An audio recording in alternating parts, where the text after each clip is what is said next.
Desde el centro de conferencias en la manzana del templo en Salt Lake City, esta es la conferencia general semestral número 184 de la Iglesia de Jesucristo de los Santos de los Últimos Días, con discursantes seleccionados de entre las autoridades y oficiales generales de la Iglesia y música para esta sesión a cargo del coro del Tabernáculo Mormón. Miembros y oficiales de la Iglesia se han congregado de todas partes del mundo para recibir consejo e instrucción de los líderes de la Iglesia. Esta transmisión es un servicio público de Bonneville Distribution. Se prohíbe cualquier reproducción, grabación, transcripción o uso de otra índole de este programa sin el debido consentimiento por escrito. El presidente Henry B. Eyring, primer consejero de la primera presidencia de la Iglesia, dirigirá esta sesión.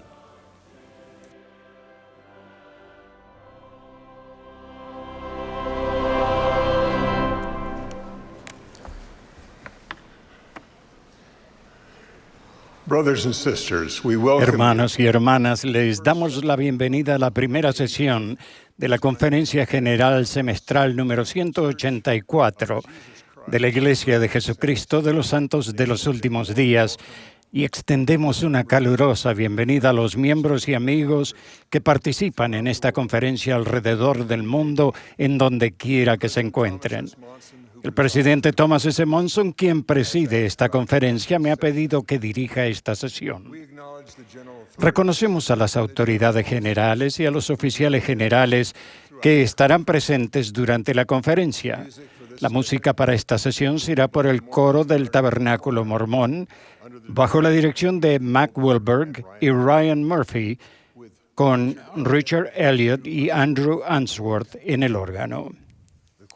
El coro dio inicio a esta reunión cantando "Ya rompe el alba" y ahora nos favorecerá con "Bandera de Sion". Entonces, la hermana Bonnie Oscarson, presidenta general de las mujeres jóvenes, ofrecerá la primera oración.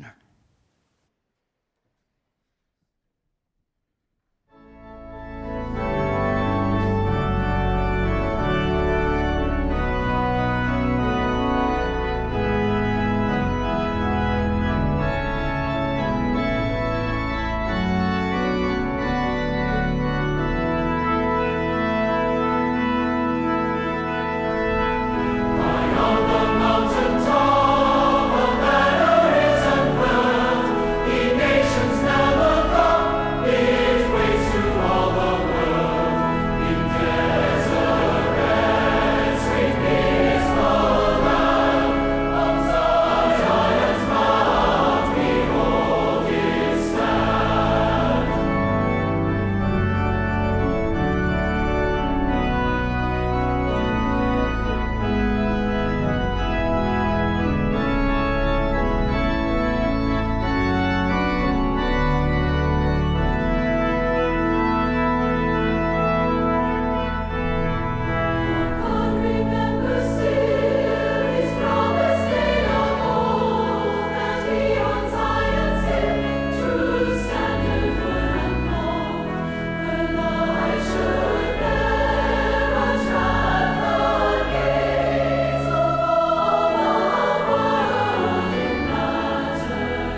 Our beloved Heavenly Nuestro Father, amado Padre Celestial, nosotros, aquí tus hijos, nos reunimos en esta conferencia con inmensa gratitud por la oportunidad que tenemos de estar aquí para recibir instrucción e inspiración de tus siervos escogidos. Estamos agradecidos por la restauración del Evangelio, por el poder del sacerdocio, que es una bendición tan grande para todos nosotros, por el Evangelio restaurado, por la expiación de tu Hijo Jesucristo y por la gran bendición que esto significa en nuestra vida.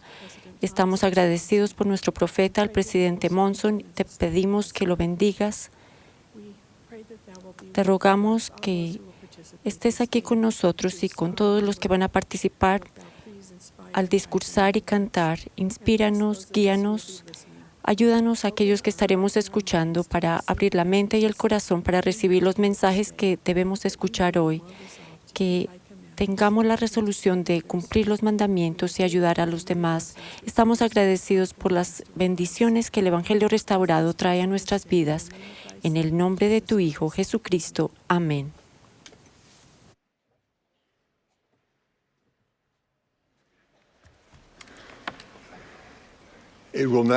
Ahora tendremos el privilegio de escuchar a nuestro profeta, el presidente Thomas S. Monson.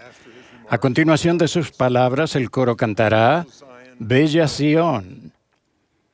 Al finalizar el himno, escucharemos al presidente Boyd K. Packer, presidente del Quórum de los 12 Apóstoles. Después de su mensaje, escucharemos al elder Lynn G. Robbins de la presidencia de los 70. Luego, la hermana Cheryl Hesplin, segunda consejera de la Presidencia General de la Primaria, nos dirigirá la palabra. Presidente Monson.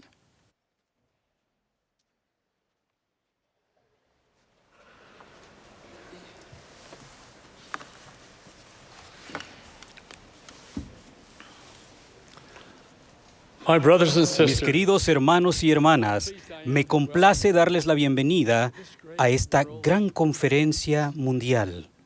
Estamos congregados en sitios alrededor del mundo para escuchar y aprender de hermanos y hermanas que hemos sostenido como autoridades generales y oficiales generales de la Iglesia. Han procurado la ayuda del cielo respecto a los mensajes que presentarán y han sentido inspiración respecto a lo que se dirá. Esta conferencia marca el aniversario número 90 de transmisiones de la Conferencia General por radio. Durante la conferencia de octubre de 1924, las primeras sesiones se transmitieron por la radio a través de la estación de la Iglesia KSL.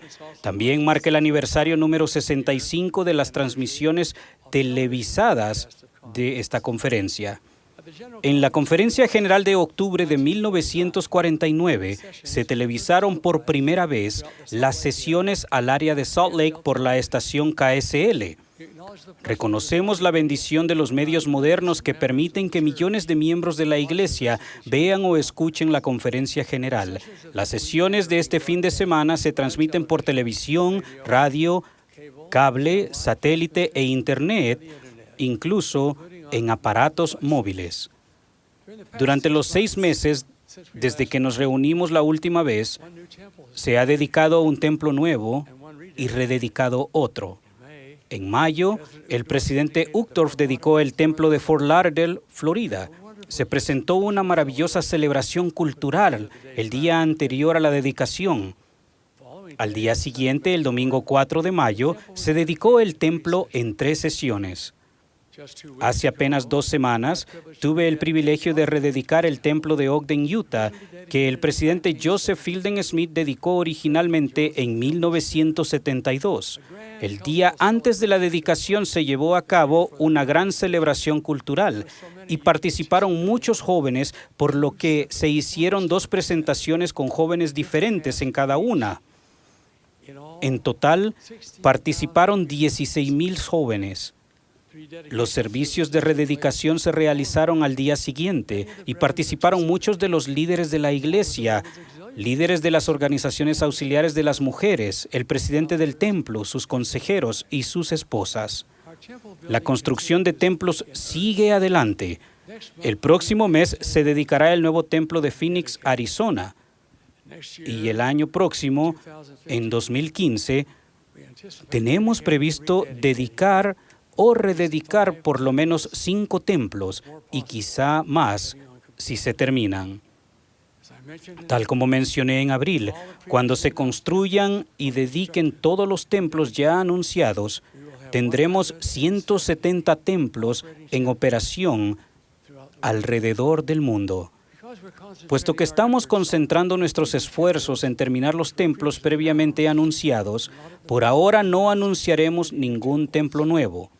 Sin embargo, en el futuro, conforme identifiquemos necesidades y ubiquemos terrenos, se harán anuncios de templos adicionales. La iglesia sigue creciendo. Contamos ahora con más de 15 millones de miembros y nuestros números aumentan. Nuestra labor misional sigue adelante sin obstáculos. Más de 88,000 misioneros prestan servicio, compartiendo el mensaje del Evangelio por todo el mundo. Reafirmamos que la obra misional es un deber del sacerdocio y animamos a todos los jóvenes dignos y capaces a prestar servicio.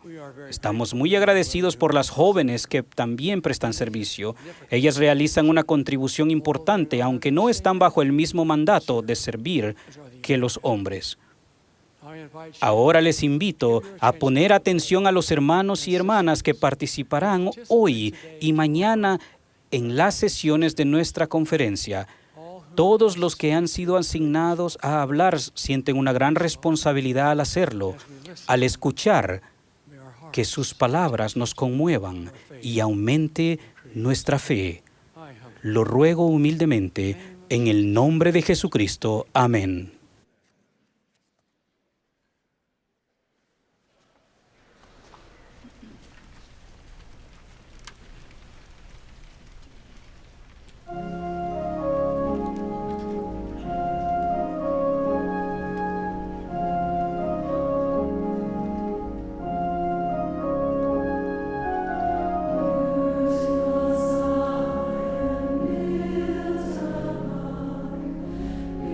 Beautiful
Hace varios años, mi esposa y yo fuimos a la Universidad de Oxford para buscar registros de mi séptimo tatarabuelo.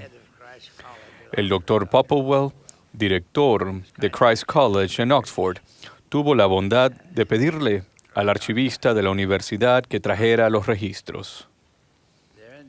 Allí, en el año 1583, encontramos el nombre de mi antepasado, John Packer. Al año siguiente regresamos a Oxford para hacer entrega de un juego de libros canónicos hermosamente encuadernados para la biblioteca de Christ College. Al Dr. Popplewell le pareció un poco inoportuno.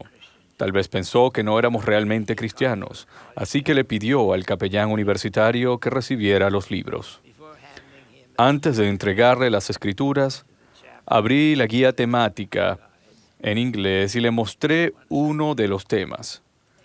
18 páginas en letra pequeña a espacio sencillo con referencia para el tema de Jesucristo. Es una de las recopilaciones más completas de referencias de las Escrituras sobre el tema del Salvador que jamás se haya realizado en la historia del mundo. Un testimonio del Antiguo y el Nuevo Testamento, del Libro de Mormón, Doctrina y Convenios, y la perla de gran precio.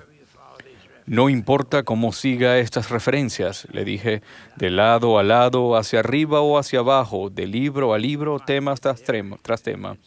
Encontrará que son un testimonio constante y armonioso de la divinidad de la misión del Señor Jesucristo. Su nacimiento, su vida, sus enseñanzas, su crucifixión, su resurrección y su expiación.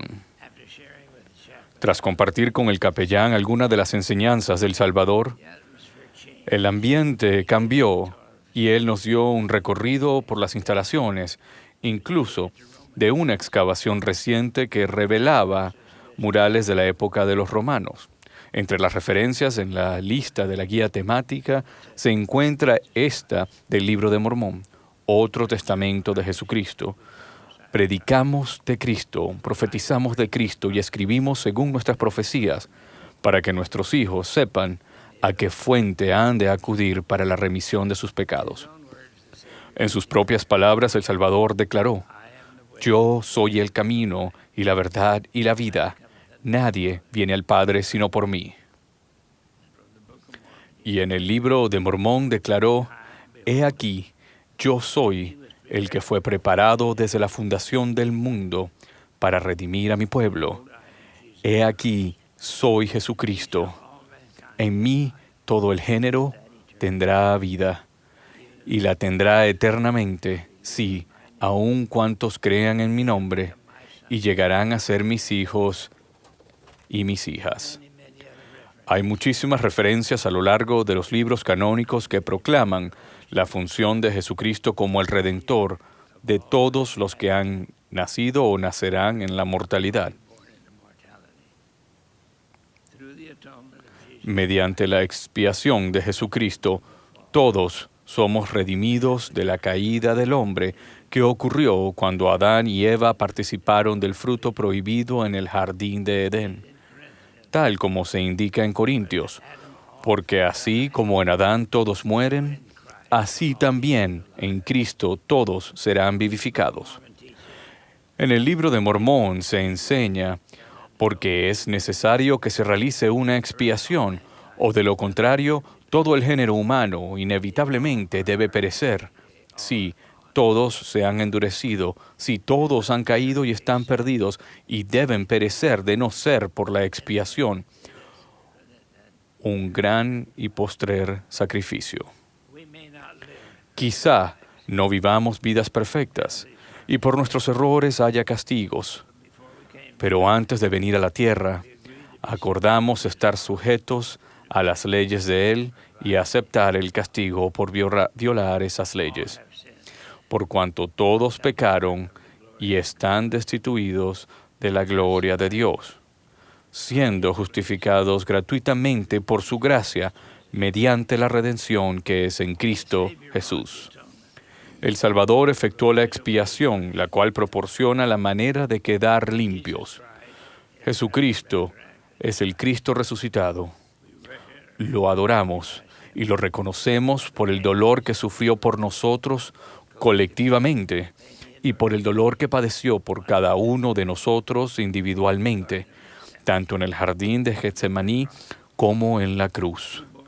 Él soportó todo con gran humildad y con una comprensión eterna de su función y propósito divinos. Los que se arrepientan y abandonen el pecado hallarán que su brazo misericordioso está extendido aún. Los que escuchen y presten atención a sus palabras y a las de sus siervos escogidos hallarán paz y comprensión aún en medio de gran sufrimiento y pesar. El resultado de su sacrificio es liberarnos de los efectos del pecado, para que se borre la culpa de todos y sintamos esperanza. De no haber llevado a cabo la expiación, no habría redención. Sería difícil vivir en el mundo si nunca fuésemos perdonados por nuestros pecados, si nunca pudiéramos purificarnos y seguir adelante. La misericordia y la gracia de Jesucristo no se limitan a los que cometen pecados de comisión o de omisión, sino que abarca la promesa de paz sempiterna para todos los que la acepten y lo sigan y vivan de acuerdo a sus enseñanzas. Su misericordia es un gran sanador, aún para las víctimas inocentes.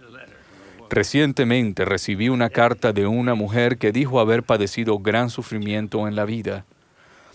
Se había cometido en su contra un gran mal, el cual no especificó, pero al que aludió. Aceptó que había luchado con sentimientos de gran amargura. En su enojo, gritó mentalmente: "Alguien tiene que pagar por este terrible mal". Escribió que en ese momento extremo de pesar y de dudas, llegó a su corazón una respuesta inmediata: alguien ya pagó. Si no somos conscientes de lo que el sacrificio del Salvador puede hacer por nosotros, recorreremos la vida lamentándonos por haber hecho algo incorrecto o por haber ofendido a alguien. Se puede eliminar el sentimiento de culpa que acompaña los errores. Si procuramos comprender su expiación, sentiremos una profunda reverencia por el Señor Jesucristo, por su ministerio terrenal y por su divina misión como nuestro Salvador. La Iglesia de Jesucristo de los Santos de los Últimos Días se restauró para difundir por el mundo el conocimiento de la vida y las enseñanzas del Salvador. Esta gran conferencia se está transmitiendo por satélite en 94 idiomas y a 101 países, pero también está disponible en Internet en toda nación donde esté presente la Iglesia. Tenemos más de 3,000 estacas. La fuerza misional completa excede a los 88,000 misioneros y el número total de miembros de la Iglesia supera los 15 millones. Esos números sirven de evidencia de que la piedra cortada del monte, no con mano, sigue rodando y con el tiempo llenará toda la tierra. Sin embargo, no importa cuán grande llegue a ser la organización de la Iglesia o cuántos millones de miembros se unan a nuestras filas, no importa a cuántos continentes o países entren nuestros misioneros o cuántos idiomas hablemos, el verdadero éxito del Evangelio de Jesucristo se medirá según la fortaleza espiritual de cada uno de sus miembros individualmente. Necesitamos la fortaleza de la convicción que se halla en el corazón de todo discípulo fiel de Cristo. Un testimonio de la esperanza de la redención es algo que no se puede medir ni contar. Jesucristo es la fuente de esa esperanza.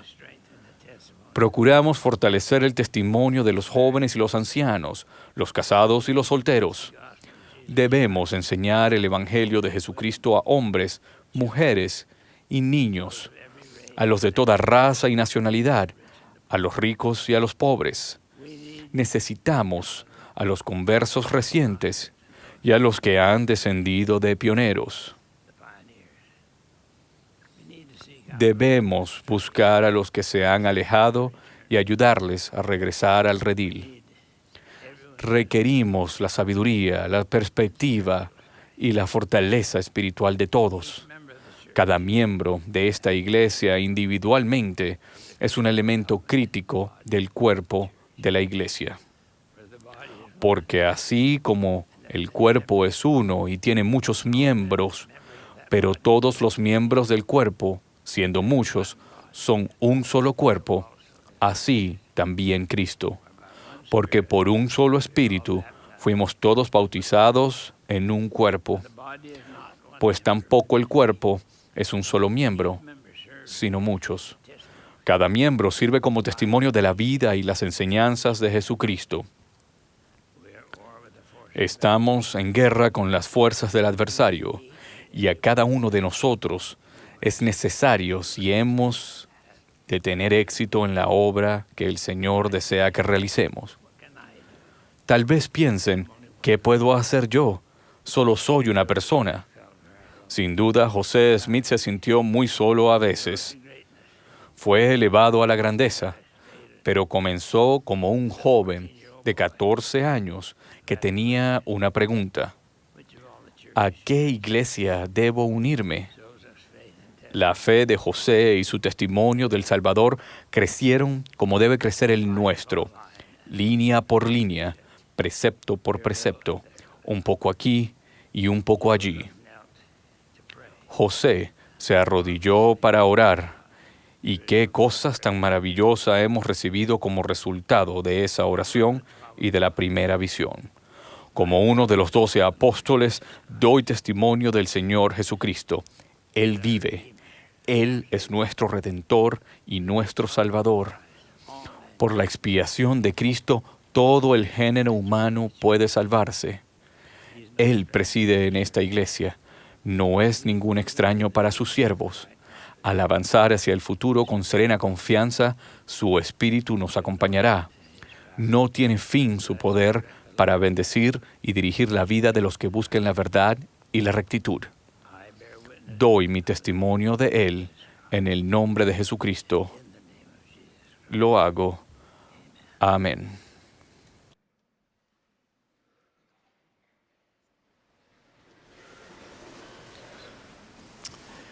Which way do you face? ¿Hacia dónde miras? El presidente Boyka Packer me sorprendió con esa pregunta desconcertante mientras viajábamos juntos en mi primera asignación como nuevo 70. Yo estaba confundido al no tener una explicación para poner la pregunta en contexto. Un 70, continuó, no representa al pueblo ante el profeta, sino el profeta ante el pueblo. Nunca te olvides hacia dónde miras. Fue una lección poderosa. Al tratar de complacer a los demás antes de complacer a Dios es invertir el orden de los 2 primeros grandes mandamientos. Es olvidar hacia dónde miramos. Y sin embargo, todos hemos cometido ese error por el temor al hombre. En Isaías, el Señor nos advierte, no temáis afrenta de hombre. En el sueño de Leí, ese miedo surge debido al dedo de burla que lo señalaba desde el edificio grande y espacioso, provocando que muchos se olvidaran hacia dónde debían mirar y dejaran el árbol avergonzados. La presión social interna puede cambiar la actitud de una persona, incluso el comportamiento, haciéndola sentir culpable de ofender a los demás. Buscamos una convivencia respetuosa con quienes nos señalan con el dedo, pero cuando el miedo al hombre nos tienta a justificar el pecado, se convierte en una trampa. Según indica el libro de Proverbios, la trampa puede estar astutamente disfrazada para apelar a nuestro lado compasivo a fin de que lo toleremos o incluso aprobemos algo que ha sido condenado por Dios. Para los de fe débil, esto puede ser una piedra de tropiezo. Por ejemplo, algunos misioneros jóvenes llevan ese miedo al hombre al campo misional y no informan a su presidente de misión la desobediencia de un compañero debido a que no quieren ofenderlo. Las decisiones que definen el carácter que hacen al recordar el orden correcto de los primeros dos grandes mandamientos, cuando estos misioneros confundidos se dan cuenta de que son responsables ante Dios y no ante sus compañeros, debería darles el valor para mirar hacia el lado correcto. A la edad de 22 años, incluso José Smith olvidó hacia dónde miraba cuando rápidamente solicitó al Señor que permitiera a Martin Harris tomar prestadas 116 páginas del manuscrito. Quizás José quería demostrar gratitud a Martín por su apoyo. Sabemos que José estaba extremadamente ansioso de que otros testigos lo apoyaran contra las preocupantes falsedades y mentiras que se esparcían sobre él. Cualquiera hayan sido las razones de José o cuán aceptables parezcan, el Señor no las justificó y lo sorprendió severamente. ¿Con cuánta frecuencia has transgredido y has seguido las persuasiones de los hombres? Pues he aquí, no debiste haber temido más al hombre que a Dios. Esta conmovedora experiencia ayudó a José a recordar siempre hacia dónde miraba.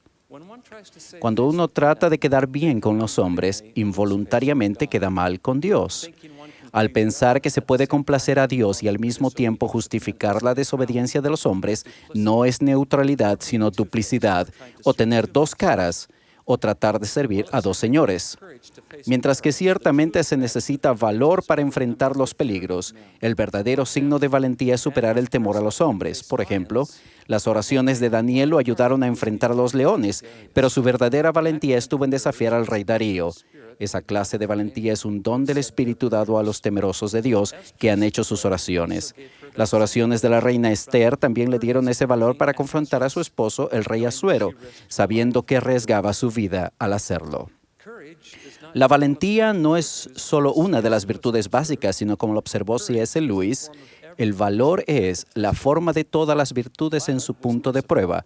Pilatos fue piadoso hasta que resultó arriesgado.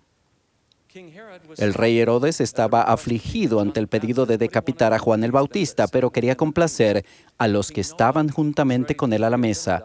El rey no estaba listo para liberar a Abinadí hasta que la presión social de sus sacerdotes malvados lo hizo flaquear. El rey Saúl desobedeció la palabra del Señor al guardar los botines de guerra debido a que temió al pueblo y consintió a la voz de ellos. Para apaciguar al Israel rebelde a los pies del monte Sinaí, Aarón hizo un becerro de oro, olvidándose hacia dónde debía mirar. Muchos de los gobernantes del Nuevo Testamento creyeron que en el Señor, pero a causa de que los fariseos no lo confesaban, para no ser expulsados de la sinagoga, porque amaban más la gloria de los hombres que la gloria de Dios. Las Escrituras están llenas de esos ejemplos. Ahora veamos algunos buenos. Mormón, he aquí hablo con valentía porque tengo autoridad de Dios, y no temo lo que el hombre haga, porque el amor perfecto desecha todo temor.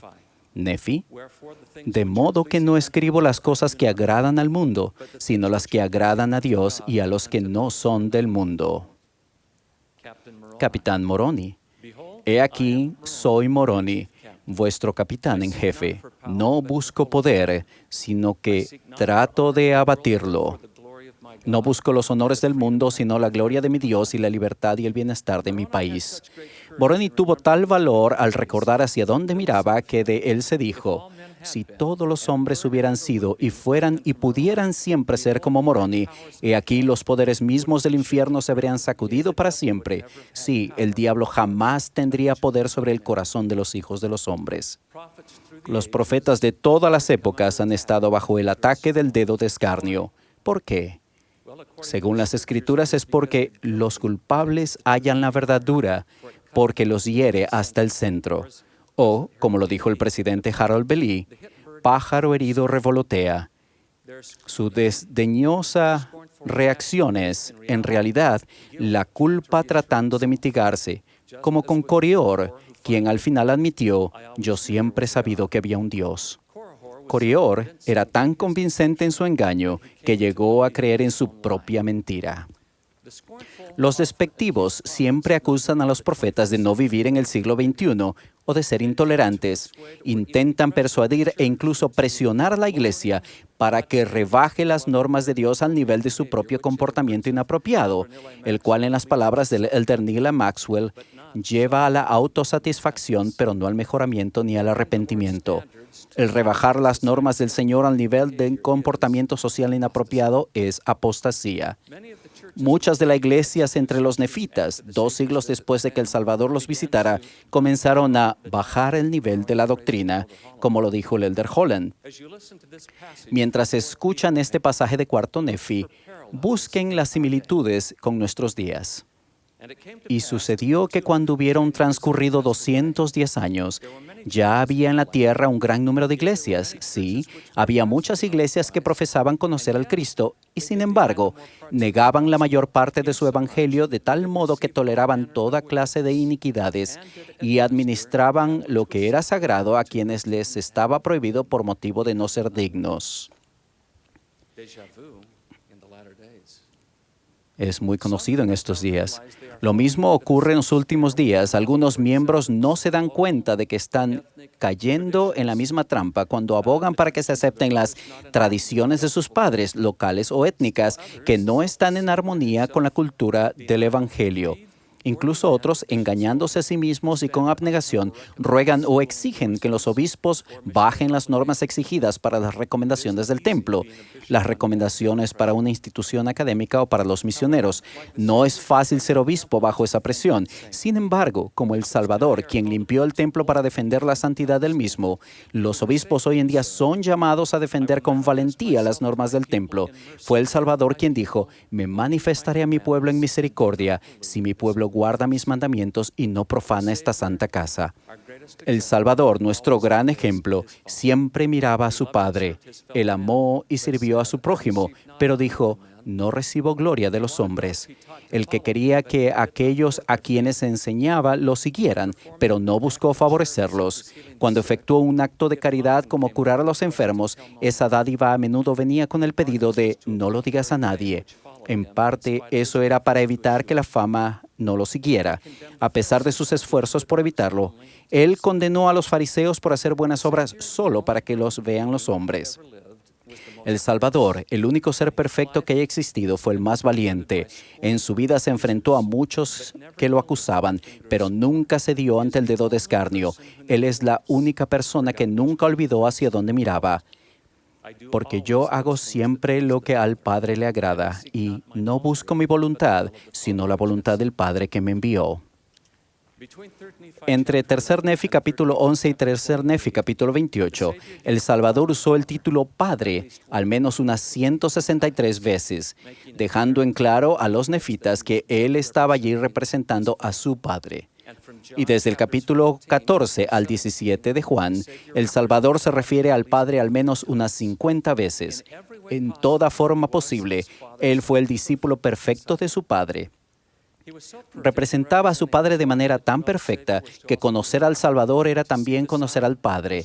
El ver al Hijo era como ver al Padre y escuchar al Hijo como escuchar al Padre. En esencia, no se los podía distinguir a él de su Padre. Su Padre y él eran uno. Él sabía perfectamente hacia dónde miraba. Ruego que su inspirador ejemplo nos fortalezca contra las trampas de los halagos de los demás o de la vanidad personal. Que nos dé el valor de nunca tener miedo ni tratar de complacer a quienes nos intimidan. Que nos inspire a andar haciendo el bien lo más anónimamente posible y a no aspirar tanto a los honores de los hombres.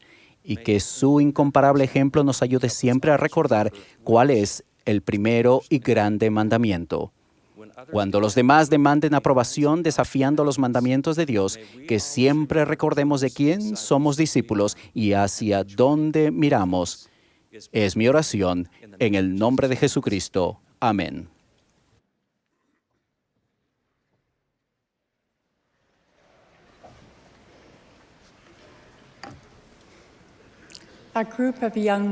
En una ocasión, un grupo de jovencitas me preguntó qué le hubiera gustado saber cuando tenía nuestra edad.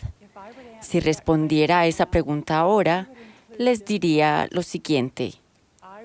Cuando tenía su edad, me hubiera gustado entender mejor la importancia de la Santa Cena. Quisiera haber entendido la Santa Cena de la forma en que el Elder Holland la describió. Él dijo, una de las invitaciones inherentes de la ordenanza sacramental es que sea una verdadera experiencia espiritual, una santa comunión, una renovación del alma. ¿De qué manera puede ser la Santa Cena una verdadera experiencia espiritual, una santa comunión, una renovación del alma cada semana? La Santa Cena se convierte en una práctica que nos fortalece cuando escuchamos las oraciones sacramentales y nos volvemos a comprometer a cumplir los convenios. Para hacerlo debemos estar dispuestos a tomar sobre nosotros el nombre de Jesucristo. Refiriéndose a esa promesa, el presidente Eyring enseñó: eso significa que tenemos que considerarnos como que le pertenecemos, lo ponemos en primer lugar en nuestra vida, deseamos lo que Él desea y no lo que nosotros queremos o lo que el mundo nos enseña que debemos ambicionar.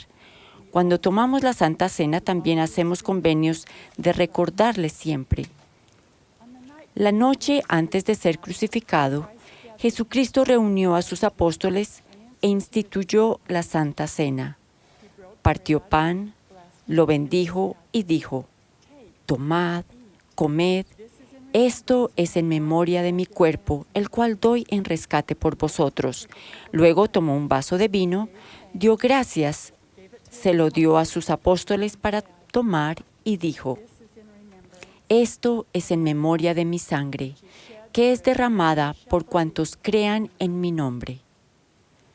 Entre los nefitas y también al restaurar su iglesia en los últimos días, repitió que debemos tomar la Santa Cena en memoria de Él. Al participar de la Santa Cena, testificamos a Dios que recordaremos a su Hijo siempre y no solo durante la breve ordenanza de la Santa Cena.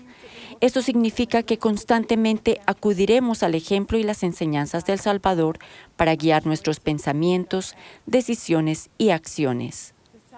La oración sacramental también nos recuerda que debemos guardar sus mandamientos.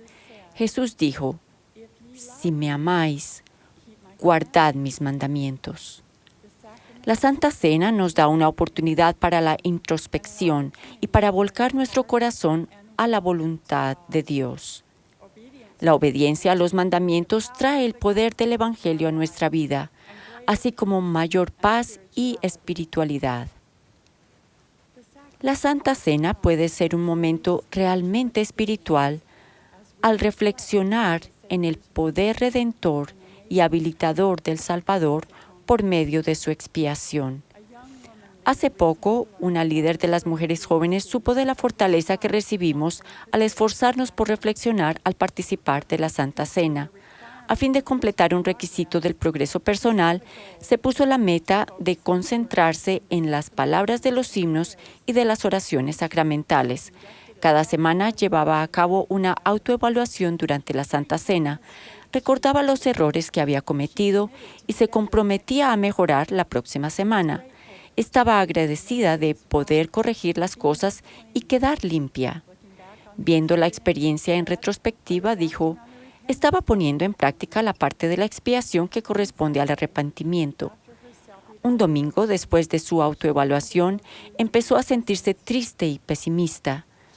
Podía ver que estaba cometiendo los mismos errores una y otra vez, semana tras semana, pero luego tuvo la clara impresión de que estaba dejando de lado una parte importante de la expiación, el poder habilitador de Cristo. Estaba olvidando todas las ocasiones en que el Salvador le ayudó a ser quien necesitaba ser y a prestar servicio más allá de su propia capacidad. Con esto en mente, reflexionó nuevamente sobre la semana anterior. Ella dijo: un sentimiento de gozo irrumpió en mi melancolía al observar que Él me había dado muchas oportunidades y habilidades. Noté con gratitud la habilidad que tuve de reconocer la necesidad de mi hijo, aun cuando no era obvia.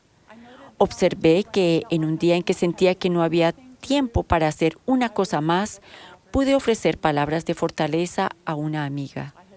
También había demostrado paciencia en una situación que normalmente producía en mí el efecto contrario. Finalizó diciendo: al agradecer a Dios el poder habilitador del Salvador en mi vida, me sentí mucho más optimista en cuanto al proceso de arrepentimiento que estaba tratando de aplicar. Contemplé la siguiente semana con renovada esperanza. El elder Melvin J. Ballard enseñó la manera en que la Santa Cena puede ser una experiencia que sana y purifica. Él dijo: ¿quién de nosotros no lesiona en alguna forma su espíritu por medio de las palabras, los pensamientos o las acciones de domingo a domingo?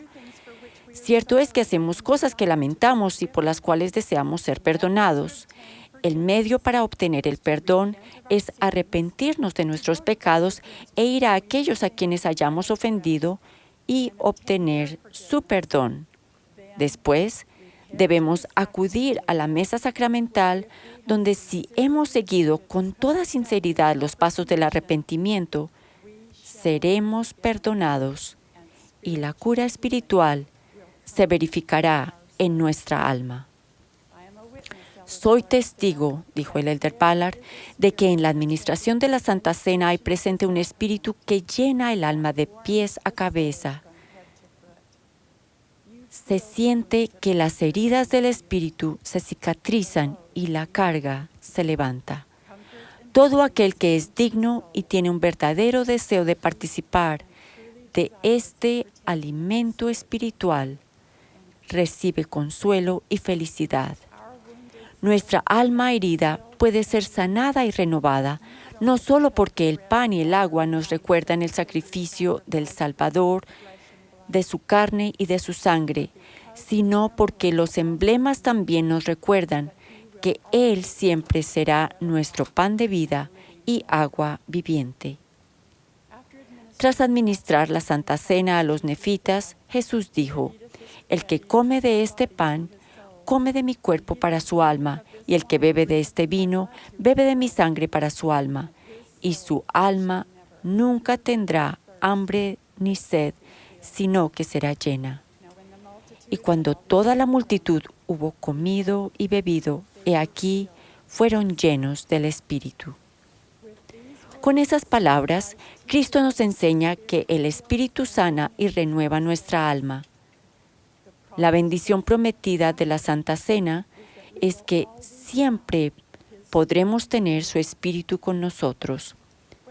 Cuando participo de la Santa Cena, en ocasiones viene a mi mente un cuadro que representa el Salvador resucitado con los brazos extendidos, como si estuviera listo para recibirnos en sus brazos. Me encanta ese cuadro. Cuando pienso en él durante la bendición y el reparto de la Santa Cena, mi alma se eleva, puesto que casi puedo escuchar las palabras del Salvador. He aquí, mi brazo de misericordia se extiende hacia vosotros, y a cualquiera que venga, yo lo recibiré. Y benditos son los que vienen a mí. Los poseedores del sacerdocio arónico representan al Salvador cuando preparan, bendicen y reparten la Santa Cena.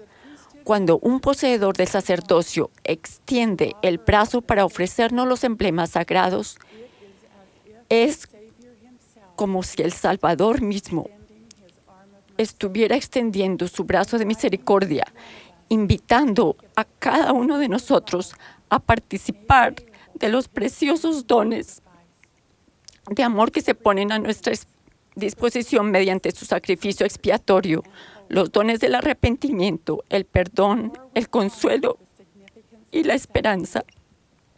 Cuanto más meditemos sobre el significado de la Santa Cena, más sagrada y significativa será para nosotros. Fue eso lo que un padre de 96 años expresó a su hijo cuando éste le preguntó: papá, ¿por qué vas a la iglesia? No puedes ver ni escuchar y te es difícil trasladarte de un lugar a otro. ¿Por qué vas a la iglesia? El padre contestó: por la Santa Cena. Voy a participar de la Santa Cena. Ruego que cada uno de nosotros vaya a la reunión sacramental preparado para tener una verdadera experiencia espiritual, una santa comunión, una renovación del alma. Sé que nuestro Padre Celestial y nuestro Salvador viven. Agradezco la oportunidad que la Santa Cena nos brinda de sentir su amor y participar del Espíritu. En el nombre de Jesucristo. Amén.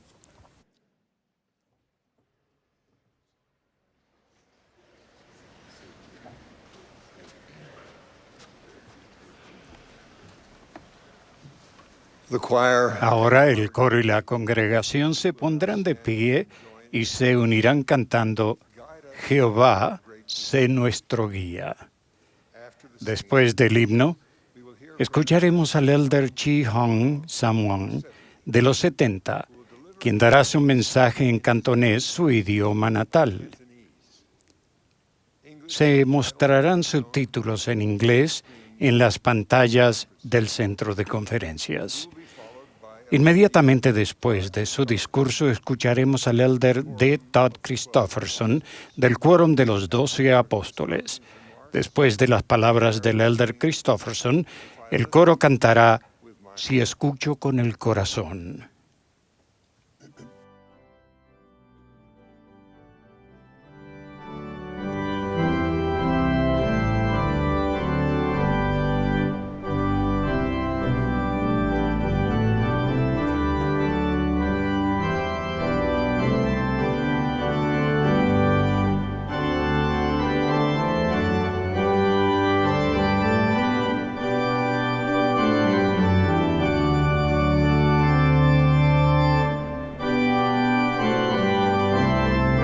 Esta es la Conferencia General Semestral número 184 de la Iglesia de Jesucristo de los Santos de los Últimos Días.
Para poder ayudar al Salvador,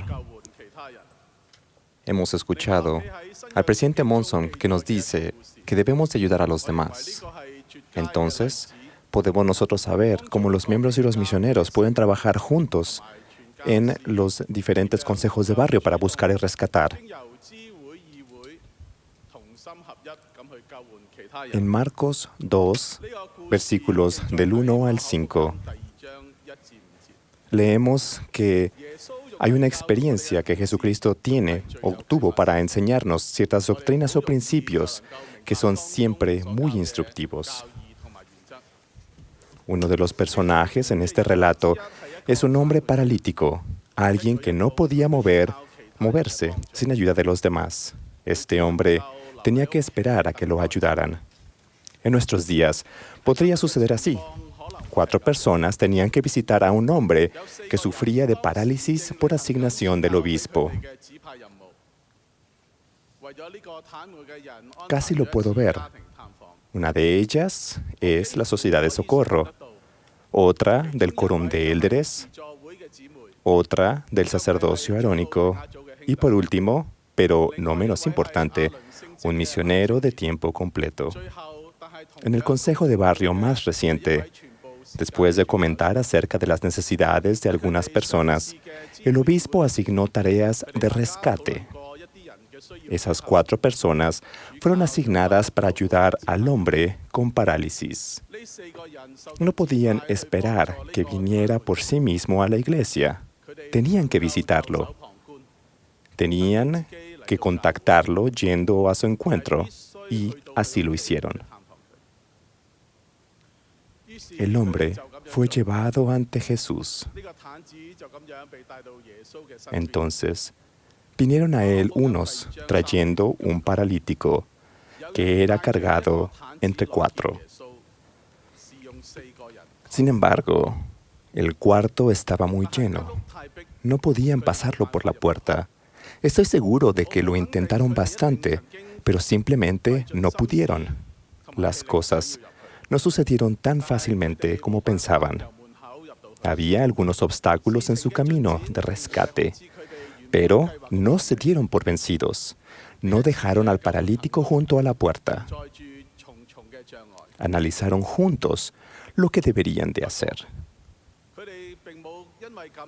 ¿Cómo podían llevar al hombre hasta Cristo para que Él lo sanara? El trabajo para ayudar a Jesucristo a salvar almas, al menos para ellos, nunca era demasiado difícil. Idearon un plan. No era fácil, pero lo llevaron a cabo.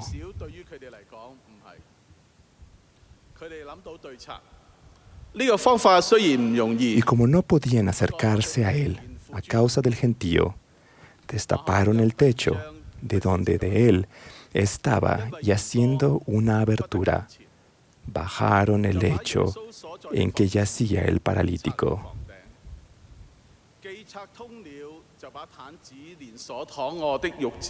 Lo subieron al techo, suponiendo que no había una escalera externa para trepar. Les debe haber tomado un buen rato para que todos subieran. Pienso que debe haber sucedido así. El jovencito del barrio subió al techo primero, pero como él era joven y lleno de energía, no creo que le haya sido muy difícil. El maestro orientador, su compañero del quórum de élderes y el misionero de tiempo completo lo empujaron desde abajo. La hermana de la Sociedad de Socorro les decía que tuvieran cuidado y ella los animaba.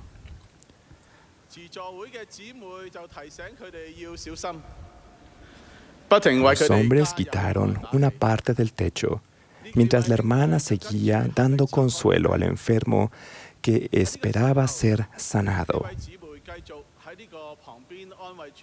Poder moverse por sí solo y también quedar libre.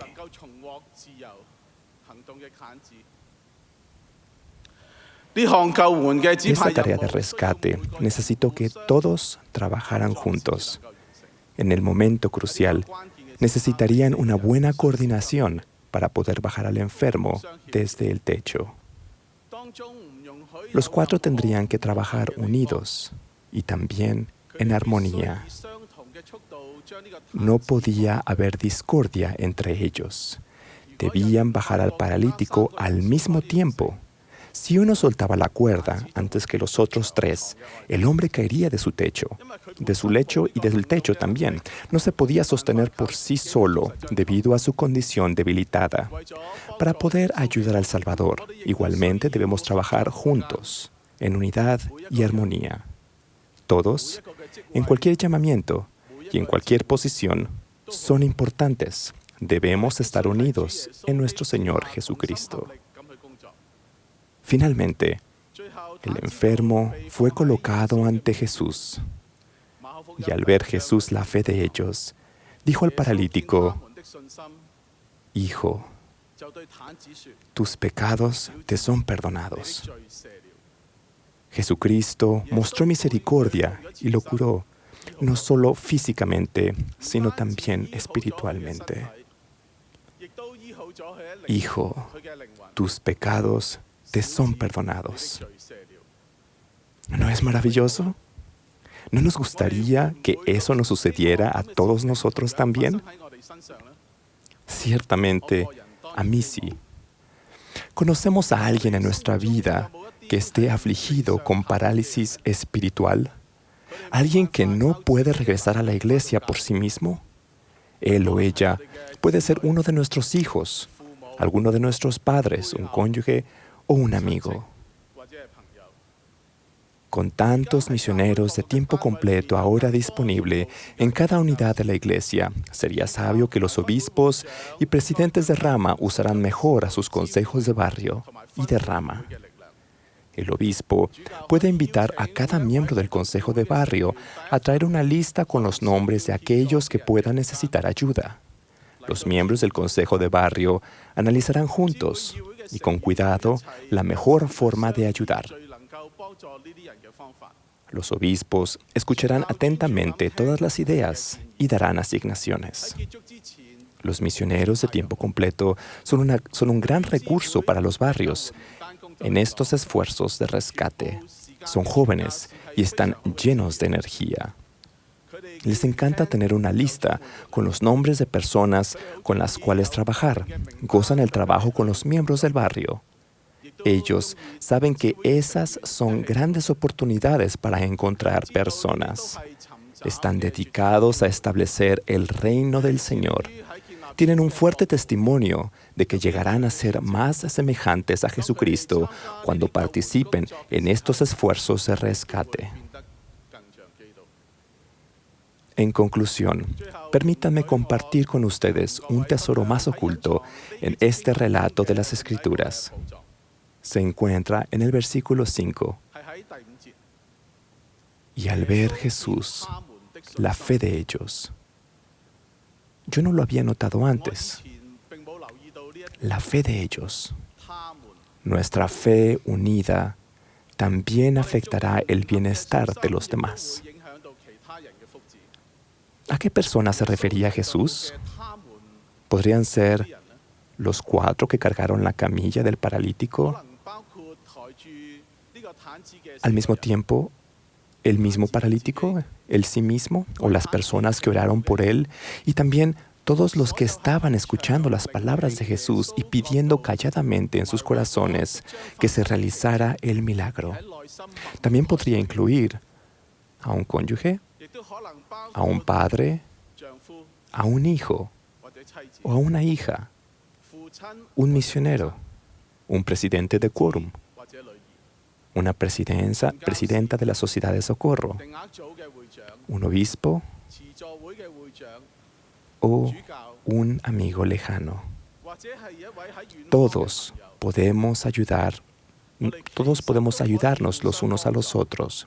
Debemos estar anhelosamente consagrados en buscar a aquellos que necesitan ser rescatados. Testifico que Jesucristo es un Dios de milagros. Jesucristo nos ama a todos y Él tiene el poder para salvar y sanar, tanto física como espiritualmente. Cuando le ayudamos en su misión de salvar almas, nosotros mismos seremos rescatados en el proceso. De ello testifico en su sagrado nombre. Aún Jesucristo. Amén.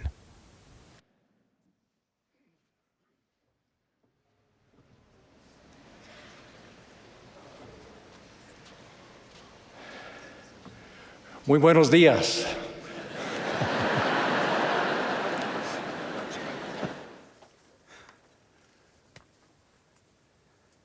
William Shakespeare's play, The Life La of obra de King William Shakespeare, La vida del rey Enrique V, incluye una cena nocturna en el campamento de los soldados ingleses en Azincourt, poco antes de la batalla contra el ejército francés.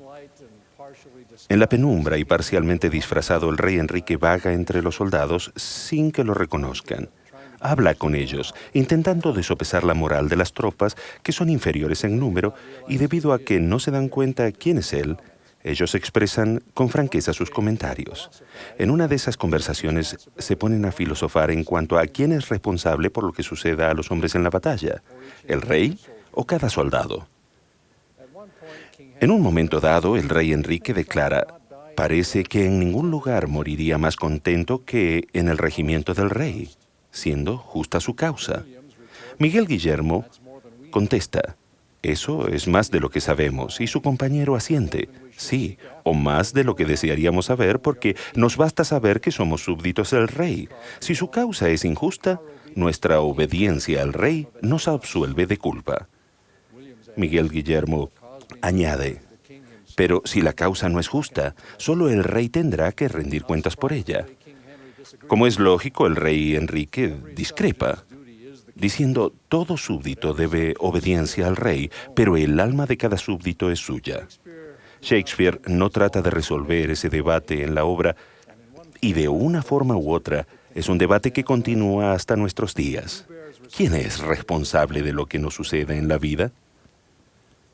Cuando las cosas marchan mal, existe la tendencia de culpar a los demás, incluso a Dios. A veces surge la idea de que se tiene derecho a ciertos privilegios y las personas o los grupos intentan desviar la responsabilidad por su bienestar a otras personas o a los gobiernos. Con respecto a asuntos espirituales, algunos suponen que los hombres y las mujeres no tienen que esforzarse por lograr la rectitud personal porque Dios nos ama y nos salva tal como somos. No obstante, Dios dispone que sus hijos actúen de acuerdo con el albedrío moral que les ha dado, para que todo hombre responda por sus propios pecados en el día del juicio. Es su plan y su voluntad que tengamos la función principal al tomar decisiones en nuestra propia vida. Dios no vivirá nuestra vida por nosotros, ni nos controlará como si fuéramos sus marionetas, como Lucifer propuso. Ni sus profetas aceptarán la función de maestros de marionetas en lugar de Dios. Brigham Young declaró: no deseo que ningún santo de los últimos días en este mundo o en el cielo esté satisfecho con lo que yo haga, a menos que el Espíritu del Señor Jesucristo, el Espíritu de revelación, se los haga sentir. Deseo que sepan por ellos mismos y entiendan por sí mismos. Entonces Dios no nos salva tal y como somos. Primero porque, tal y como somos, no somos limpios, y ninguna cosa inmunda puede morar en su presencia. Porque en el lenguaje de Adán, su nombre es hombre de santidad, y el nombre de su unigénito es el Hijo del Hombre. Y segundo, Dios no nos convertirá en algo que no demostremos querer ser mediante nuestras acciones. Él verdaderamente nos ama, y porque nos ama, no nos obliga ni nos abandona. En cambio, Él nos ayuda y nos guía. Efectivamente, la verdadera manifestación del amor de Dios son sus mandamientos. Debemos regocijarnos, y lo hacemos, en el plan ordenado por Dios que nos permite tomar decisiones para actuar por nosotros mismos y experimentar las consecuencias, o como lo expresan las Escrituras, prueban lo amargo para que sepamos apreciar lo bueno. Estamos eternamente agradecidos de la expiación del Salvador y que ella haya vencido el pecado original a fin de que naciésemos en este mundo y no fuésemos castigados por la transgresión de Adán. Por tanto, habiendo sido redimidos de la caída, empezamos la vida siendo inocentes ante Dios y llegamos a quedar libres para siempre, discerniendo el bien del mal para actuar por nosotros mismos y no por que se actúe sobre nosotros. Podemos elegir llegar a ser la clase de personas que queramos, y con la ayuda de Dios puede ser que lleguemos a ser como Él es. El Evangelio de Jesucristo abre el sendero hacia lo que podemos llegar a ser. Mediante la expiación de Jesucristo y su gracia, nuestros intentos fallidos de vivir la ley celestial de manera perfecta y constante en la vida mortal se puede borrar y puede cultivar cualidades cristianas. Sin embargo, la justicia exige que nada de esto ocurra sin nuestro conocimiento, consentimiento y voluntad.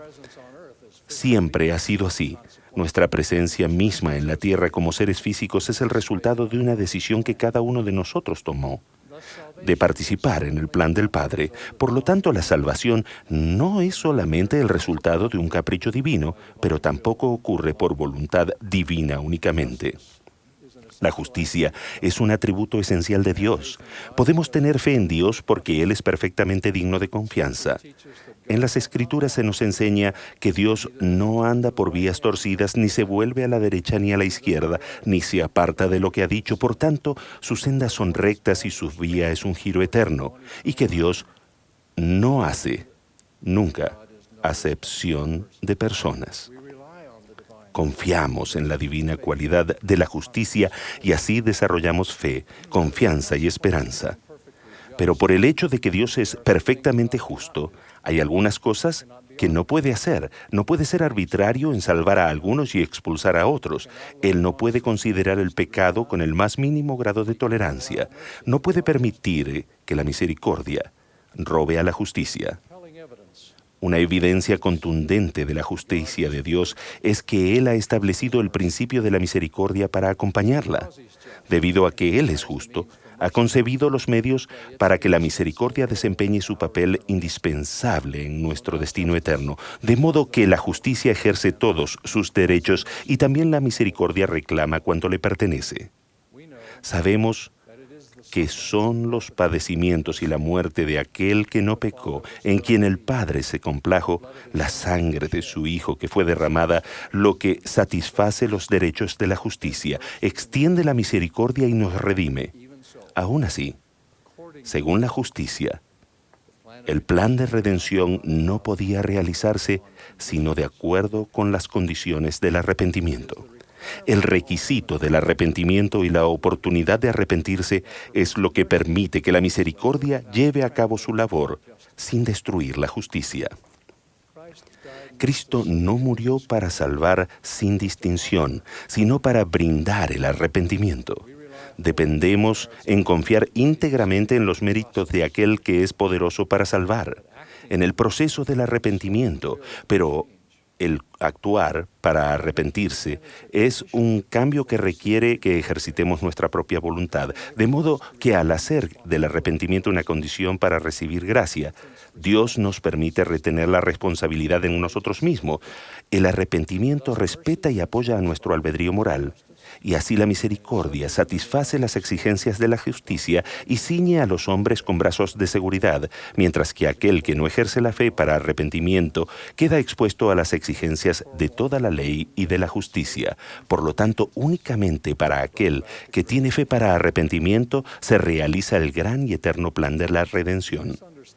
Una cosa es el no comprender la justicia y la misericordia de Dios, y otra es negar la existencia o la supremacía de Dios, pero ambas resultarán en que logremos menos, algunas veces mucho menos de nuestro potencial completo y divino. Un Dios que no exige nada tiene la misma función que la de un Dios que no existe. Un mundo sin Dios, el Dios viviente que establece las leyes morales para gobernar y perfeccionar a sus hijos, es también un mundo sin absoluta verdad ni justicia. Es un mundo donde reina el relativismo moral. El relativismo significa que cada persona es su propia autoridad suprema. Naturalmente, no es que todos los que niegan a Dios acepten esta filosofía.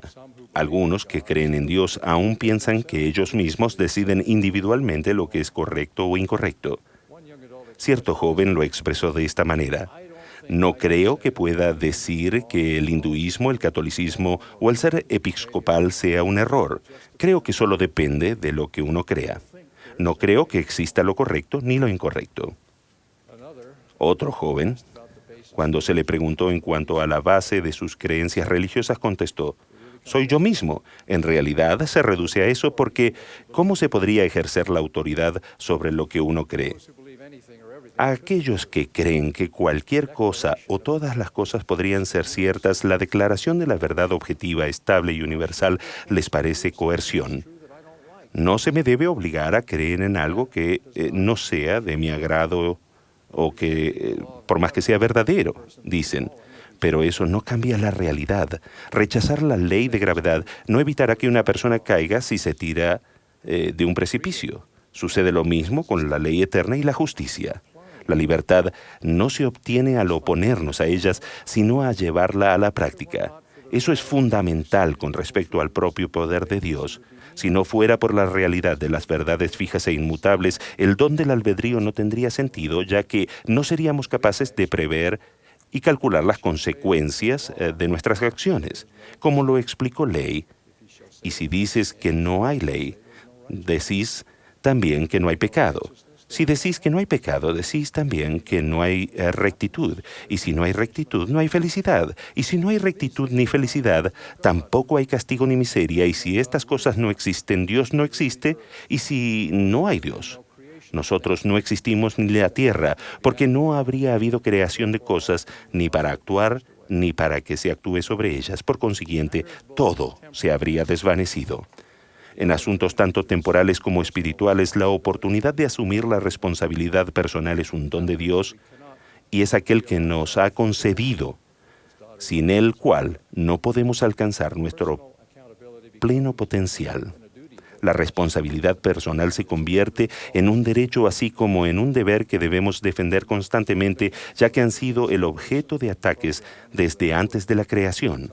Debemos defender esta responsabilidad de aquellas personas o programas que a veces, con las mejores intenciones, nos convierten en personas dependientes, y aún debemos defenderlas contra nuestras propias tendencias a evitar el trabajo que se requiere para cultivar talentos, humildad y carácter cristiano. Se cuenta la historia de un hombre que sencillamente no quería trabajar. Quería que otros se hicieran cargo de él en todo aspecto. En su modo de pensar, la iglesia o el gobierno, o ambos, lo debían mantener, ya que había pagado impuestos y diezmos. No tenía que comer, pero se negaba a trabajar para cuidar de sí mismo. Con desesperación e indignación, aquellos que habían intentado ayudarlo decidieron que ya que él no hacía lo más mínimo por mantenerse, no quedaba otra que simplemente llevarlo al cementerio y dejarlo morir. En camino al cementerio, un hombre dijo: «No podemos hacer esto. Yo tengo unas mazorcas de maíz que puedo darle». Se lo dijeron al hombre en cuestión y este preguntó: «¿Le han quitado las hojas?». Le respondieron: «No». Entonces el hombre dijo: «Sigan adelante». La voluntad de Dios es que seamos hombres y mujeres libres, capaces de elevarnos a nuestro pleno potencial, tanto temporal como espiritual, a fin de que nos libremos de las limitaciones humillantes de la pobreza y de la esclavitud del pecado, que tengamos respeto por nosotros mismos y seamos independientes, y que estemos preparados en todas las cosas para unirnos a Él en su reino celestial. Sé perfectamente que eso no lo podemos lograr con solo nuestros propios esfuerzos, sin su constante y significativa ayuda. Sabemos que es por la gracia por la que nos salvamos, después de hacer cuanto podamos. Y no necesitamos alcanzar un mínimo nivel de capacidad o bondad ante Dios para que nos ayude. La ayuda divina puede ser nuestra cada hora del día, sin importar en dónde estemos, siempre que sea en el camino de obediencia. Pero sé que más allá de desear su ayuda, debemos esforzarnos, arrepentirnos y elegir a Dios para que así pueda actuar en nuestra vida de acuerdo a la justicia y al albedrío moral. Mi súplica es simplemente que seamos responsables y no pongamos a trabajar a otros, sino por nosotros mismos, a fin de que haya algo como base sobre lo que Dios nos pueda ayudar. Doy testimonio de que Dios el Padre vive y que su Hijo Jesucristo es nuestro Redentor y que el Santo Espíritu está presente con nosotros. No hay duda de su deseo de ayudarnos y de que su capacidad para hacerlo es infinita. Despierta, levántate del polvo. Se cumplan los convenios que el Eterno Padre nos ha hecho. En el nombre de Jesucristo. Amén.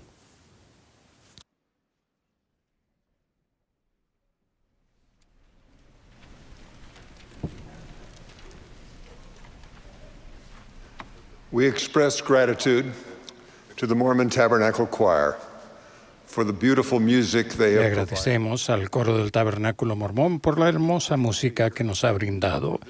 Nuestro último orador para esta sesión será el presidente Dieter F. Uchtdorf, segundo consejero en la primera presidencia. Después de sus palabras, el coro cerrará esta sesión cantando Todo cuanto habita bajo los cielos. Y la última oración será ofrecida por el Elder Bradley D. Foster de los 70. Presidente Uchtdorf.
Antes de esta conferencia, algunos me preguntaron si hablaría en alemán. Y les dije, no, pero quizás suene como alemán.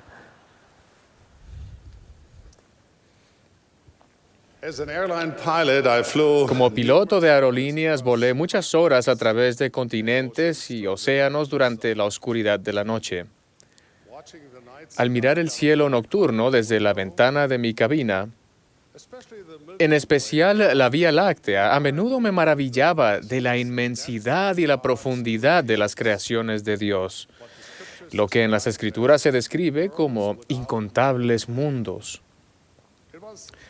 Hace menos de un siglo, la mayoría de los astrónomos suponían que nuestra galaxia, la Vía Láctea, era la única galaxia en el universo.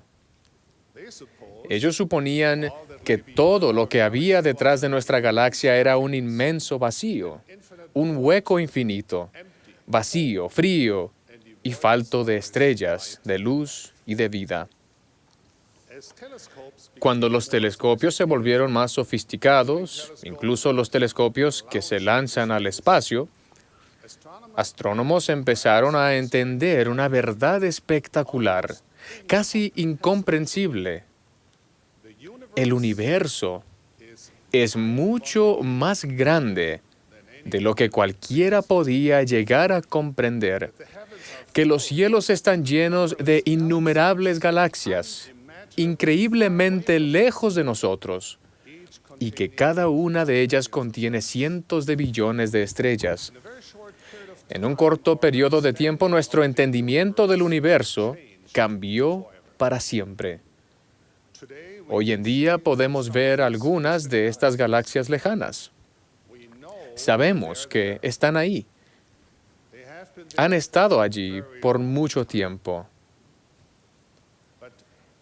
Pero antes de que la humanidad tuviera instrumentos lo suficientemente poderosos para reunir luz celestial y hacer posible que se vieran estas galaxias, no creíamos que tal cosa era posible.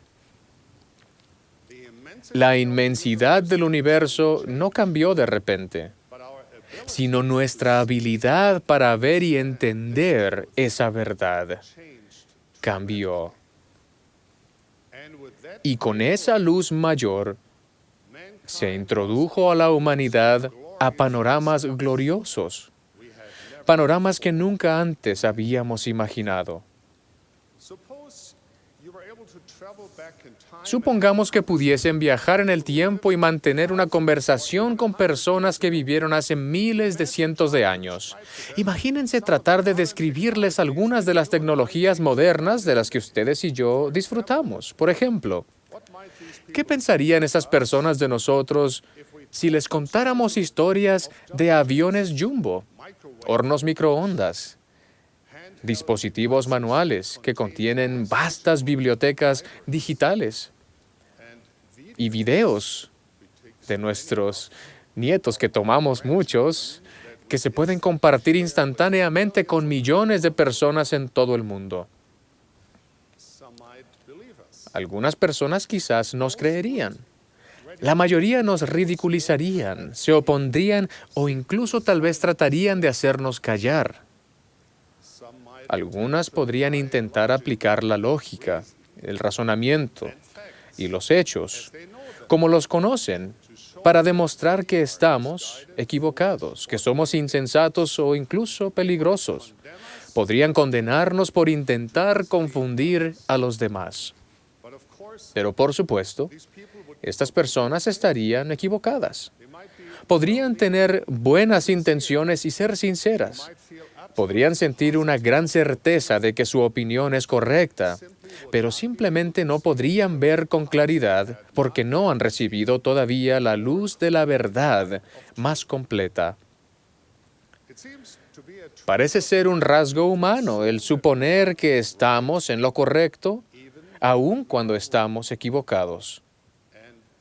Y si ese es el caso, ¿qué esperanza hay para nosotros? ¿Estamos destinados a naufragar sin rumbo en un océano de información contradictoria, varados en una balsa que tan débilmente hemos construido con nuestras propias ideas parciales?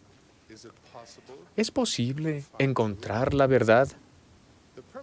El propósito de mis palabras es proclamar el mensaje de gozo que Dios mismo, Jehová de los ejércitos, quien conoce toda la verdad, ha dado a sus hijos la promesa de que pueden conocer la verdad por sí mismos.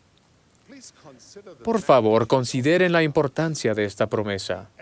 El Dios sempiterno y omnipotente, el creador de este vasto universo, hablará a quienes se acerquen a Él con un corazón sincero y verdadera intención.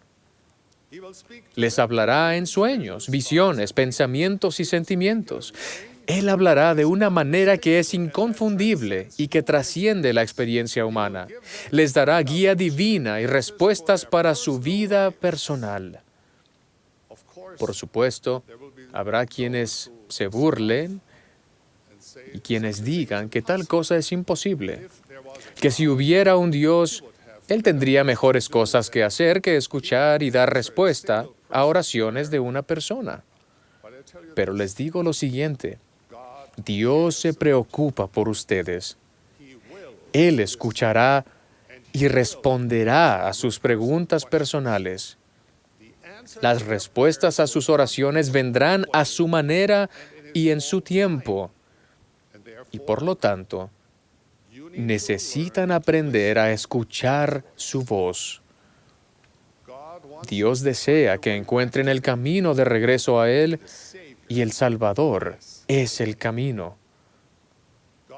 Dios quiere que ustedes aprendan de su Hijo Jesucristo y experimenten la paz y gozo que vienen de seguir el camino del discipulado divino. Queridos amigos, hay un experimento bastante sencillo, con una garantía de Dios. Se encuentra en un antiguo pasaje de Escrituras disponible a todo hombre, mujer y niño, quienes deseen poner la prueba. Primero, deben buscar la palabra de Dios. Significa leer las Escrituras y estudiar las palabras de los profetas antiguos, así como la de los modernos, con respecto al Evangelio restaurado de Jesucristo. No con la intención de dudar o criticar, sino con un deseo sincero de descubrir la verdad. Mediten las cosas que sienten y preparen su mente para recibir la verdad, aunque no sea más que un deseo de creer. Dejad que este deseo obre en vosotros hasta que deis cabida a una porción de las palabras de Dios. Segundo, deben considerar, reflexionar, meditar y esforzarse sin temor para creer y agradecer lo misericordioso que ha sido el Señor con sus hijos desde los tiempos de Adán hasta nuestros días, al proporcionarnos profetas, videntes y reveladores que dirigen su iglesia y nos ayudan a encontrar el camino a Él. Tercero, deben pedir al Padre Celestial, en el nombre de su Hijo Jesucristo, que manifieste la verdad de la Iglesia de Jesucristo de los santos de los últimos días. Pidan con un corazón sincero y con verdadera intención, teniendo fe en Cristo. También hay un cuarto paso, muy importante, dado por el Salvador. El que quiera hacer la voluntad de Dios conocerá si la doctrina es de Dios o si yo hablo por mí mismo. En otras palabras, cuando tratan de verificar la verdad de los principios del Evangelio, primero deben vivirlos. Pongan a prueba en su vida la doctrina del Evangelio y las enseñanzas de la Iglesia. Háganlo con verdadera intención y fe perdurable en Dios. Si hacen estas cosas, tienen la promesa de Dios, quien está obligado por su palabra, de que Él les manifestará la verdad por el poder del Espíritu Santo. Les otorgará mayor luz que les permitirá ver a través de la oscuridad y ser testigos de panoramas inimaginablemente gloriosos e incomprensibles a la vista humana. Algunos pueden decir que los pasos son muy difíciles o que no valen la pena el esfuerzo. Pero yo diría que este testimonio personal del Evangelio y de la Iglesia es más importante que cualquier cosa que puedan obtener en esta vida. No solo los bendecirá y guiará durante la vida, sino que tendrá un impacto en toda su vida y por la eternidad. Los científicos tuvieron dificultad para entender la amplitud del universo hasta que los instrumentos se volvieron lo suficientemente sofisticados para dar más luz, para entender una verdad más completa. El apóstol Pablo enseñó un principio paralelo con respecto al conocimiento espiritual. Dijo, pero el hombre natural no percibe las cosas que son del Espíritu de Dios, porque para él son locura, y no las puede entender porque se han de discernir espiritualmente. En otras palabras, si quieren reconocer una verdad espiritual, deben usar los instrumentos correctos. No pueden llegar a un entendimiento de una verdad espiritual con instrumentos que no la pueden detectar. El Salvador nos ha dicho en nuestros días, lo que es de Dios es luz, y el que recibe luz y persevera en Dios, recibe más luz, y esa luz se hace más y más resplandeciente hasta el día perfecto. Mientras más inclinamos nuestro corazón y mente hacia Dios, más luz celestial se destila sobre nuestra alma. Y cada vez que voluntaria y sinceramente buscamos esta luz, indicamos a Dios nuestra disposición para recibir más luz.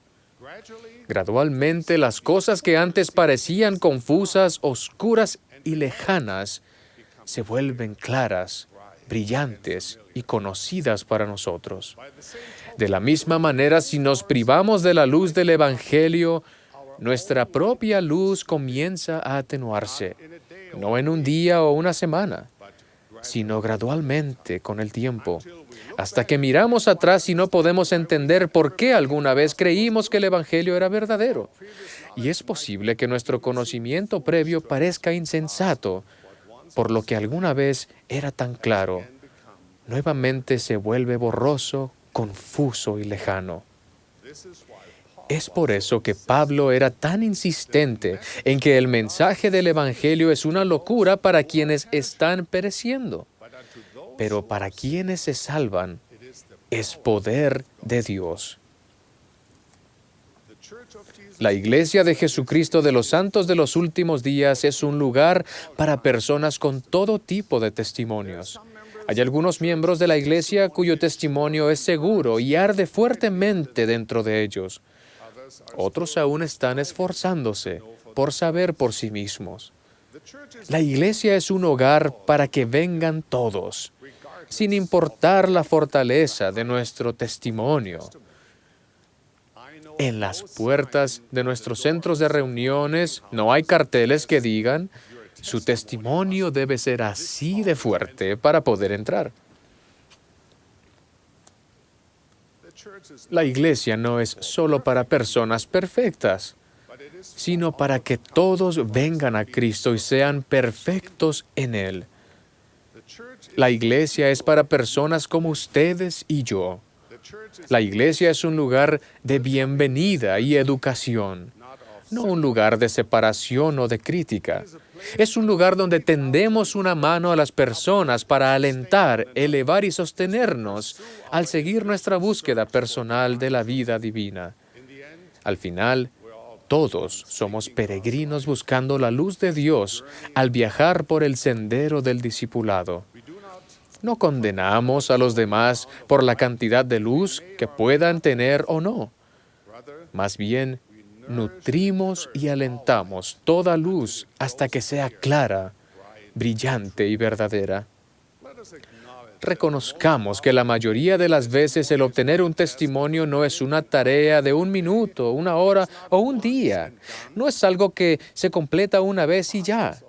El proceso de reunir luz espiritual es una búsqueda de toda la vida.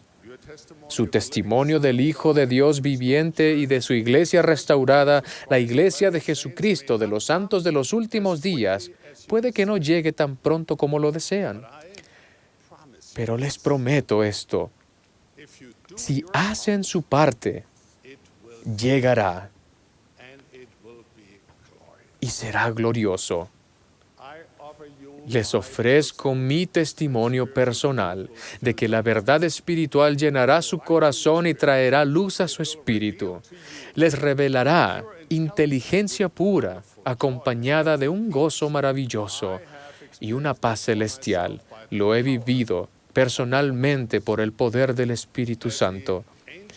Como prometen las Escrituras antiguas, la innegable presencia del Espíritu de Dios hará que canten la canción del amor que redime, que eleven sus ojos al cielo en alabanzas por el refugio, su esperanza, por su protector, por su Padre. El Salvador prometió que si buscan, encontrarán. Testifico que esto es verdad. Si buscan la verdad de Dios, aquella que ahora puede parecer tenue, borrosa y distante, gradualmente se revelará, aclarará y estará cerca de su corazón mediante la luz de la gracia de Dios. Los panoramas espirituales gloriosos, inimaginables al ojo humano, les serán revelados. Es mi testimonio que esta luz espiritual está al alcance de cada hijo de Dios. Iluminará su mente, traerá sanación a su corazón y gozo a sus días. mis queridos amigos. Por favor, no demoren el momento de buscar y fortalecer su propio testimonio de la obra divina de Dios, aún la obra de luz y verdad.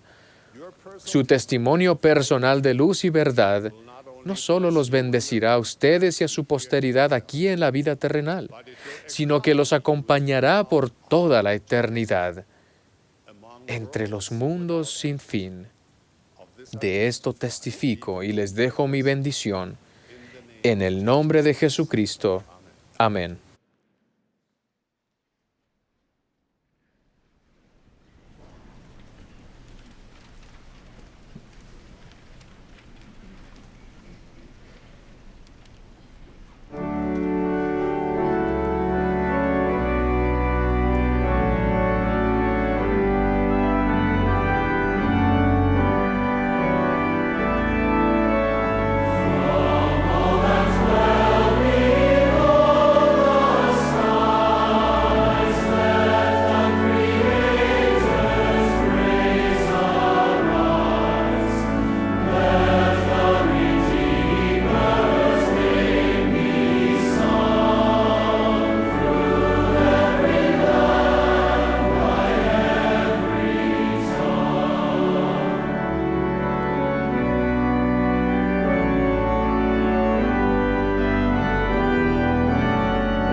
Nuestro Padre Celestial, al hacer pausa por un momento al concluir esta conferencia y agradecerte por todo lo que hemos escuchado y sentido hoy.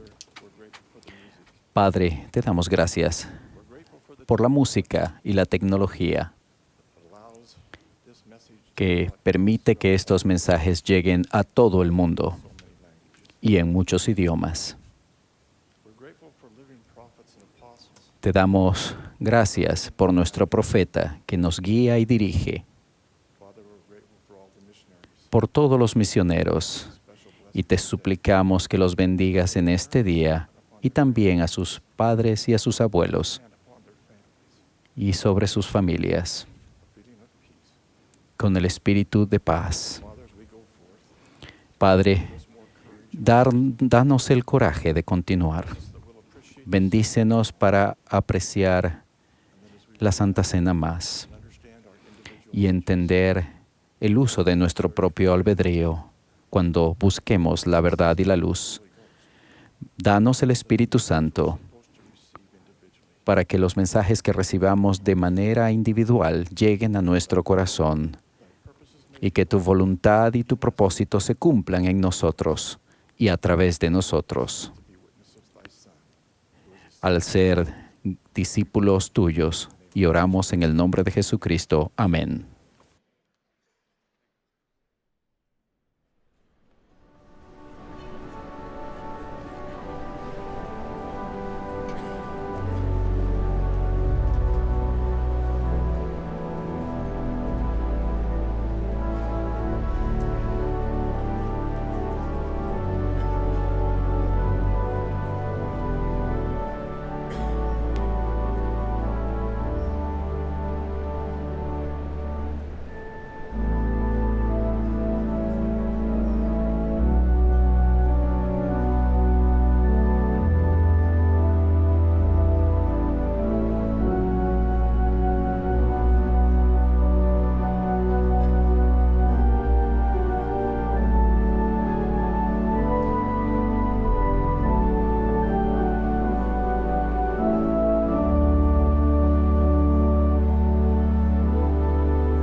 Esta ha sido la primera sesión de la Conferencia General Semestral número 184 de la Iglesia de Jesucristo de los Santos de los Últimos Días. Los discursantes fueron seleccionados de entre las autoridades y oficiales generales de la Iglesia. La música estuvo a cargo del coro del Tabernáculo Mormón. Esta transmisión fue un servicio público de Bonneville Distribution. Se prohíbe cualquier reproducción, grabación, transcripción o uso de otra índole de este programa sin el debido consentimiento por escrito.